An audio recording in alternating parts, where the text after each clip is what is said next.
Shalom ya, selamat siang, kita kembali berjumpa di Badai Yesterday Revival dan senang sekali setelah kemarin hari Senin secara online ya, kita kembali berjumpa secara live streaming.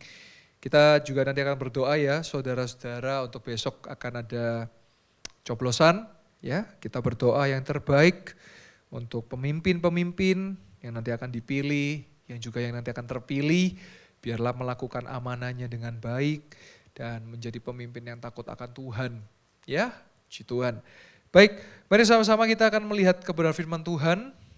Ayat kesukaan kita semua, ayat terakhir ya. 1 Petrus 5 ayat yang ke-6 sampai yang ke-7. Mari sama-sama kita melihat di 1 Petrus 5 ayat yang ke-6 sampai ke-7, firman Tuhan katakan, "Karena itu rendahkanlah dirimu di bawah tangan Tuhan yang kuat." Saudara, satu sifat iblis yang menghancurkan hidup saudara dan saya itu apa? Sombong, saudara. Iblis itu jatuh karena sombong. Karena dia ingin menyamai Allah.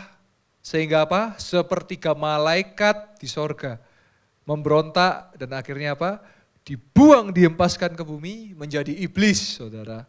Dan nanti di akhir zaman, di masa kesudahan akan dibakar di neraka. Jadi iblis itu enggak membakar, dibakar saudara. Matius 25 ayat 41 katakan apa? Dibakar, telah siap sedia. Nah jadi rendahkanlah dirimu, sama-sama kita kembali ke Alkitab. Rendahkanlah dirimu di bawah tangan Tuhan yang kuat. Saudara, dalam kelemahan kuasa Tuhan sempurna, dalam kelemahan kita dikuatkan, dan cuma tangan Tuhan yang kuat. Saudara, kalau saudara lemah, sakit, mungkin bertahun-tahun ngalami, jangan ke orang pinter ya saudara-saudara ya. Orang pinter itu yang percaya orang pinter cuma orang bodoh saudara. Kenapa? Karena yang kuat itu cuma tangan Tuhan. Jadi kalau saudara lemah, saudara datang sama Tuhan. Bisa datang ke gereja, bisa menghubungi hamba-hamba Tuhan. Jangan pernah datang ke orang pintar, bahkan dukun sekalipun. Bahkan ahli-ahli nujum sekalipun atau roh jahat. Tidak bisa saudara, itu tidak kuat saudara.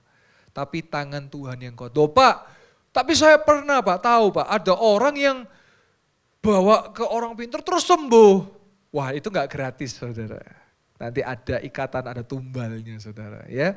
Jadi cuman Tuhan yang bisa apa, menyembuhkan, bukan hanya menyembuhkan, tapi menyelamatkan dan juga membebaskan kita.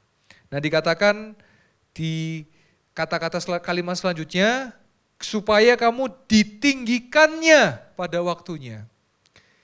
Jadi rendahkanlah dirimu di bawah tangan Tuhan yang kuat, supaya kamu ditinggikannya pada waktunya. Nah, waktunya di sini menggunakan waktu kecil, kronologis, di mana segala sesuatu pasti indah pada waktunya, saudara.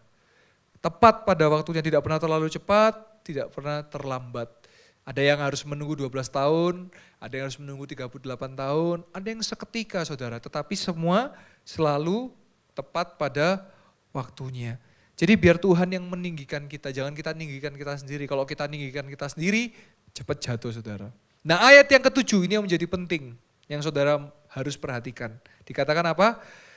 Serahkanlah segala kekhawatiranmu kepadanya, sebab ia yang memelihara kamu. Saudara, hari ini kalau saudara khawatir, serahkanlah segala kekhawatiran saudara kepada Tuhan. Sebab Tuhan yang memelihara kita.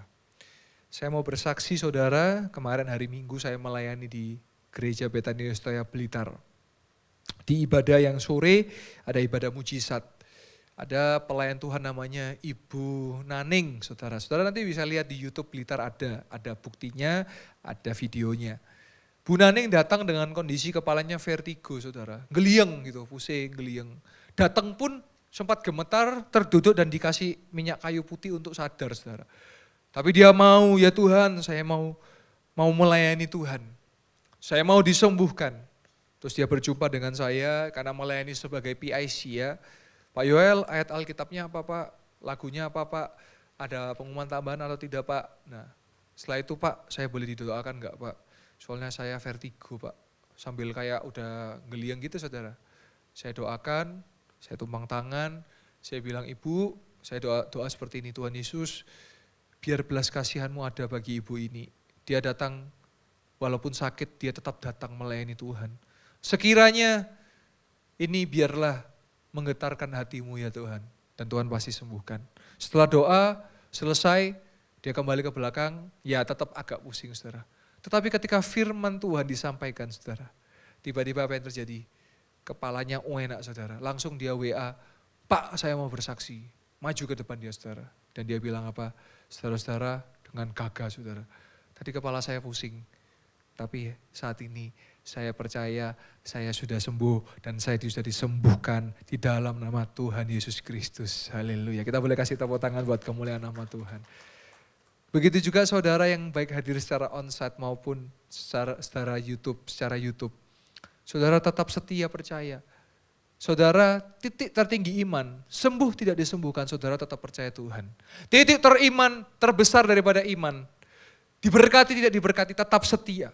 Saudara saya berjumpa dengan seseorang, sakit kena stroke saudara. Marah dia. Gimana Tuhan ini? Saya kok sakit gini? Jahat Tuhan ini. Saya ngomong, loh Anda sakit karena Anda merokok sama minum. Ya bukan salahnya Tuhan. Ya karena Anda merokok dan minum, gak tahan tubuhnya kena, saya bilang. Lah saudara, kadang-kadang salahnya kita kok nyalakan Tuhan toh. Iya kan? Kadang-kadang kita yang gak jaga pola hidup kita minum minuman keras, kita merokok, kita seks bebas, kita melakukan ini itu. Terus nanti lah sakit salahnya Tuhan. Ya bukan saudara, salah kita. Nah di situ harus kita belajar saudara. Maka dari itu saya sampaikan bahwa Tuhan tidak pernah memberikan penyakit saudara. Penyakit itu dua, satu dari roh jahat, satu dari gaya hidup saudara. Nah maka dari itu saudara mesti perhatikan, itu nanti ada indikasinya. Kalau saudara sakit karena roh jahat itu ada indikasinya, kalau sakit karena gaya hidup itu juga ada indikasinya. Jadi ojo selalu nyalakan Tuhan, nanti dikit-dikit nyalakan Tuhan. Nah kalau gampang nyalakan Tuhan, apa yang terjadi? Berarti saudara belum dewasa rohani. Seperti anak kecil itu loh, mama papa, kan seperti itu anak kecil. Tapi kalau dewasa saudara ngerti. Nah ini yang penting bagi jemaat, makanya waktu saya tadi cerita, ketika saya berjumpa dengan seseorang yang dimana dia sakit stroke, dan itu karena kesalahannya sendiri, ya jangan nyalakan Tuhan. Ya tapi saya percaya dia bisa menyembuhkan. Saya bilang kepada orang itu, saya doakan nanti kalau sembuh, membaik, pulih, melayanan lagi dan setia ibadah, saya bilang gitu. Nah itu sebab itu saudara kita perlu perhatikan sama-sama untuk menyerahkan segala kekhawatiran kita kepada Tuhan saudara-saudara ya. Hari ini mari biarlah kita juga menjaga hidup kita, menjaga iman kita, tetap setia di dalam Tuhan. Saudara jangan ukur iman saudara dengan apa yang kelihatan ya. Karena kalau saudara ukur iman saudara dengan uang, nanti gak ada uang gak percaya Tuhan. Gak sembuh gak percaya Tuhan, tuh jangan saudara. Tapi saudara percaya, kenapa sih kita percaya Yesus? Karena jaminan sorga yang pasti ya cuma di dalam Yesus. Itu. Kalau orang tanya Pak Yoel kenapa jadi orang Kristen saya? Ya karena saya percaya bahwa Tuhan Yesus juru selamat saya. Karena saya percaya setelah kehidupan ini ada kehidupan selanjutnya. Yang dimana pilihannya cuma dua. Satu sorga, satu neraka. Nah kalau mau masuk sorga, pilihannya ya percaya Yesus sebagai Tuhan dan juru selamat. Sehingga saya memilih percaya Yesus. Sehingga supaya apa? Supaya saya beroleh sorga. Nah hari ini saudara-saudara, mari saudara, saya tahu saudara ada yang khawatir, ada yang takut, itu wajar manusiawi, itu sangat manusiawi. Tetapi mari kita datang kepada Tuhan supaya apa? Supaya kita dikuatkan sama Tuhan. Jangan saudara merasa kuat, jangan saudara merasa hebat. Saudara perlu Tuhan, saya perlu Tuhan. Ya, loh Pak kalau saya sakit boleh ke dokter? Ya boleh toh yo, ya boleh lah gak apa-apa. Saudara, Tuhan bisa bekerja melalui banyak cara. Dokter dia bisa, obat juga bisa, hamba-hamba Tuhan juga bisa. Tetapi saya percaya hari ini bahwa Tuhan Yesus adalah dokter segala dokter dan tabib segala tabib. Artinya dia sanggup, dia bisa. Saudara, satu kunci saudara untuk saudara bisa ngalami, ya percaya. Percaya bahwa dia sanggup. Ya. Saya saksikan lagi kemarin, saya di Blitar juga ada pelayanan pelepasan juga. Berbelas tahun diikat dengan kuasa gelap, berbelas tahun diikat dengan kuasa-kuasa guna-guna. Ya kemarin dilepaskan dalam nama Yesus. Ada juga seseorang yang saya dapat impresi Roh Kudus, dia putus asa, dia menyerah, dia maju ke depan, saya tumpang tangan, mengalami lawatan, dan pulang dia mau bangkit, saudara. Ada satu lagi, saya tutup dengan kesaksian ini, dari Blitar lagi, saudara. Ada pelayan Tuhan namanya Bu Sulami, saudara.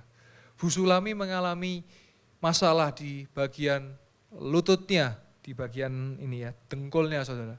Jadi kalau duduk, berdiri, itu sakit, saudara, kayak cetek gitu, saudara. Terus kapan lalu ketemu saya minggu terakhir bulan Januari, ketemu saya, Pak Yoel, tolong saya didoakan, saya tumpang tangan di kakinya, Bu Sulami. Kondisi waktu itu dia masih, ya agak sakit, saudara. Tapi kemarin saya ketemu, saya coba ajak lari-lari, saudara. Saya coba ajak lompat-lompat, sudah bisa, saudara. Dan siapa yang menyembuhkan? Ya Tuhan Yesus, kita boleh kasih tepuk tangan buat Tuhan Yesus. Jadi saya percaya Tuhan masih sanggup menyembuhkan, saudara. Dan kalau saudara disembuhkan, saudara bersaksi, saudara tetap setia di dalam Tuhan. Dan saya melihat Bu Sulami kemarin jalannya, dia bersuka cita. Kenapa? Karena sudah lama kakinya sakit, saudara. Nah hari ini, saudara sakit gak hanya bicara jasmani. Tapi mungkin engkau ada sakit rohani. Mungkin engkau ada sakit finansial. Saya percaya, coba ditampilkan lagi 1 Petrus 5 ayat yang ke-7. Kita lihat ya, ini ayat yang paling terakhir. Serahkanlah segala. Segala dalam bahasa aslinya, kabeh, saudara. Jadi all, semua kekhawatiranmu kepadanya. Ya nyanyinya siapa? Tuhan Yesus. Sebab Yesus yang memelihara saudara dan saya. Tuhan yang menciptakan saudara dan saya. Dia bertanggung jawab atas hidup kita. Sehingga saudara serahkan. Loh Pak, tapi saya khawatir. Lah itu fungsinya, diserahkan. Pak caranya gimana konkretnya? Caranya gini, saudara. Kalau saudara doa, saudara itu kayak komunikasi, saudara, sama Tuhan. Ngomong aja apa adanya, Tuhan. Saya udah berpuluh-puluh tahun sakit, Tuhan. Tolong saya, Tuhan. Saya gak mampu lagi, Tuhan. Sakit sekali badan saya. Sembuhkan saya ya Tuhan. Sembuh tidak sembuh, saya tetap percaya, Tuhan tolong saya. Tuhan kuatkan saya. Saya percaya. Nah itu komunikasi, saudara.